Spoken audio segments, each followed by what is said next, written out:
সম্পদ আসলে আপনার চাহিদার উপর নির্ভরশীল। আপনার যা আছে তার চেয়ে আপনার চাহিদা কম হলেই আপনি ধনী। সো হ্যালো এভরিওয়ান, কী অবস্থা সবার? আই হোপ সবাই ভালো আছেন। ওয়েলকাম জানাচ্ছি নতুন আরেকটি ব্লগে।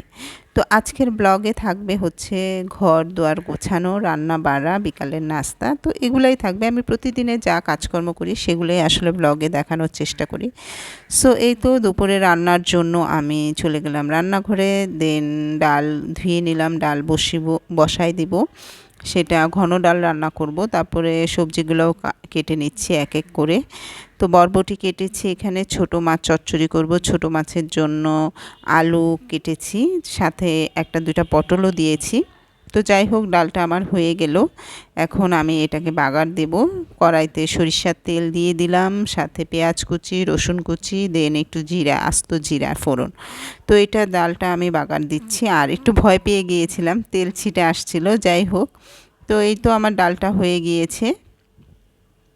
আমার দুইটা মেয়ের পছন্দ দুই রকম। একজন মাছ খাবে, একজন মাংস খাবে। একজন ঘন ডাল খাবে, একজন পাতলা ডাল খাবে। তো আর কি করার। এই তো ডালটা হয়ে গেল। এখন আমি বরবটিটা ভাজি করব। তো বরবটিটা একদম সিম্পলভাবে ভাজি করব। এটাতে হালকা হলুদের গুঁড়া, একটু মরিচের গুঁড়া আর দেন লবণ দিয়ে একটু মাখিয়ে সরিষার তেলে ভেজে নিচ্ছি। তেলটা একটু পরিমাণে বেশি দিয়েছি, কিন্তু ডুবো তেলে না। তো এই তো ভাজি হচ্ছে এদিকে আমি ছোটো মাছ চচ্চড়ির জন্য যে আলু কেটে নিয়েছিলাম সেই আলুগুলো এখন কড়াইতে দিয়ে দিলাম। দেন বাটা মশলা দিয়ে দিলাম, রসুন বাটা, আর দিচ্ছি গুঁড়া মশলা, হলুদের গুঁড়া, মরিচের গুঁড়া, ধনিয়ার গুঁড়া, কাঁচামরিচ বেশি করে দিব, পেঁয়াজ কুচি দিব, লবণ দিব, দিয়ে দেন এটা সরিষার তেল দিয়ে মাখাবো। তো ছোটো মাছ কিন্তু আমার ভালো লাগে, বেশি ভালো লাগে না, তো খাই। বাচ্চাদেরও খাওয়ানো উচিত ছোটো মাছ। তো এটা হচ্ছে মলা মাছ। তো এই তো আমি সরিষার তেল দিয়ে এটাকে ভালো মতো মাখিয়ে নেব। ছোটো মাছ আমার হাজব্যান্ডের অনেক পছন্দ। সে তাকে প্রতিদিন ছোটো মাছ দিয়ে খাবার দিলে সে প্রতিদিনই খাবে, তার কোনো না নেই। তার ছোটো মাছ খুবই পছন্দ। তো এই তো আমি ছোটো মাছটা সুন্দর, মানে ওই সবজিটা সুন্দর করে মাখিয়ে নিচ্ছি। একটু সময় ধরে মাখাতে হবে, কারণ সফট হয়ে আসলে তারপরে দেন মাছটা দিয়ে দিলে তরকারিটা অনেক স্বাদ হয়। তো এই তো আমার মাখানো হয়ে গিয়েছে, এখন আমি মাছটা দিয়ে দিব। তো আলুর পরিমাণটা মনে হচ্ছে একটু বেশি, যেহেতু বাচ্চারা পছন্দ করে, এর জন্য আমি একটু আলু দিই, যাতে করে ওর ছোটো মাছটা খেতে পারে ভালো মতো। তো এই তো আমার বরবটি ভাজি হয়ে গিয়েছে। বরবটি ভাজিটা কিন্তু 5 মিনিটেই হয়ে যায়, মানে 5 মিনিটের বেশি লাগেই না। সবুজ সবুজ থাকতে এটা ভাজিটা হয়ে যায়। আর এইভাবে আপনারা ট্রাই করে দেখতে পারেন, খুব মজা লাগে।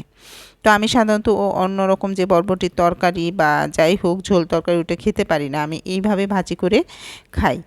তো আপনারা ইচ্ছা হলে দেখতে পারেন।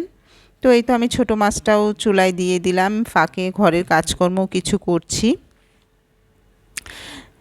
ঘরের অন্যান্য কাজ থাকে রান্নার ফাঁকে ফাঁকে, সেগুলা শেষ করার চেষ্টা করছি। এই তো আবার এসে আমি দেখি ফ্রাই প্যান থেকে আমি বরবটিটা নামিয়ে নিলাম। তো সুন্দর একটা সবুজ সবুজ কালার এসেছে। তো এই তো আবার দেখি ডিমগুলো আনা হয়েছে বাজার থেকে, সেই ডিমগুলো ধুয়ে রেখেছিলাম, তো আর ফ্রিজে উঠানো হয়নি। তো এই ডিমগুলো একটু ফ্রিজে রাখছি, দেন আবার কিছু বাইরেও রেখে দেব। এটা হচ্ছে আরএফএলের একটা বক্স, ডিমের কেস। তো এটার মধ্যে আমি ডিম রেখে দিই। ডিমগুলো এভাবে সাজানো থাকলে সুন্দরই লাগে। আসলে সব কাজই যদি আপনি একটু গুছিয়ে করেন, আপনার কাজগুলো কিন্তু অনেক সহজ হয়ে যায়। তো এই তো অনেক দিন বৃষ্টি ছিল, এর জন্য পেঁয়াজ রসুনগুলো কেমন যেন হয়ে যাচ্ছে। তো এগুলো একটু রোদে দিয়েছি, কিন্তু রোদ নাই। তারপরে আবার একটু তেজপাতাও ধুয়ে দিয়েছি। এই তো আমার দুপুরে রান্না বাড়া, ডাল, ছোটো মাছ, দেন বরবটি ভাজি। তো এগুলা শেষ করে দেখি মেয়ে স্কুল থেকে এসেছে, গোসল করে সে চুল শুকাচ্ছে। তো আমি ভাবলাম তোমাকে একটু দেখাই। ও বলছে না আম্মু প্লিজ। তো যাই হোক, একটুখানি দেখিয়েছি। ওর কিন্তু ইউটিউব চ্যানেল আছে, ফেসবুক পেজ আছে। তো আরেকদিন ওর আমি লিঙ্কটা দিয়ে দিব আমার ডেসক্রিপশন বক্সে। তো এই তো বিকালের জন্য আবার সেই রান্নাঘরে দেন আমি একটু কাবাবের মতো করে দিব, যেন সহজভাবে, মানে অনেক কঠিন না। তো মুরগির মাংস আর সাথে একটু আলু দিয়েছি, সেটা একটু সিদ্ধ করে নিয়েছি লবণ দিয়ে, একটু আদা রসুনের পেস্ট দিয়ে। দেন এখানে কাঁচামরিচ কেটে দিচ্ছি, পেঁয়াজ কুচি দিব, আর হচ্ছে এই যে কী বলে বিস্কিটের গুঁড়া, সেটা একটু দিয়ে দিব, যাতে করে আপনার বাইন্ডিংটা সুন্দর হয় আর একটা মুচমুচে ভাব আসে। তো এই তো আমি হলুদের গুঁড়া, মরিচের গুঁড়া, মশলা যা দেওয়া যায় সেগুলাই দিয়ে একটু সুন্দর করে মাখিয়ে নিব, একদম কাবাবের শেপের মতো করে। এটা কিন্তু এমনিই খাওয়া যায়, দেন আবার ভাত দিয়েও খেতে পারবেন। যাই হোক, এটা আসলে আমার সহজ রেসিপি, এটা কোনো কাবাবও না, এটা আসলে কি যে বলে এটারে আমি বুঝতেছি না, পাকোড়াও না।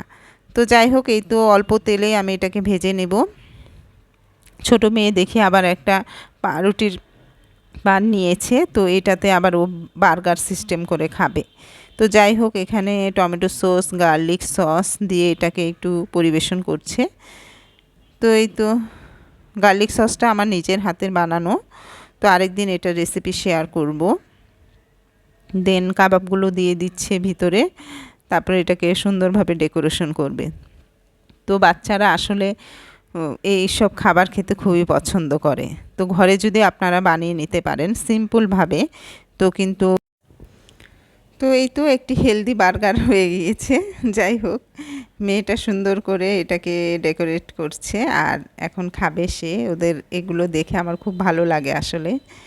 তো এই তো আমার বিকালে খাবার দাবার নাস্তা ছিল এই পর্যন্তই। তো সবাই ভালো থাকবেন, সবাই সুস্থ থাকবেন। তো আমার ভিডিওটি যদি ভালো লেগে থাকে লাইক, কমেন্ট, শেয়ার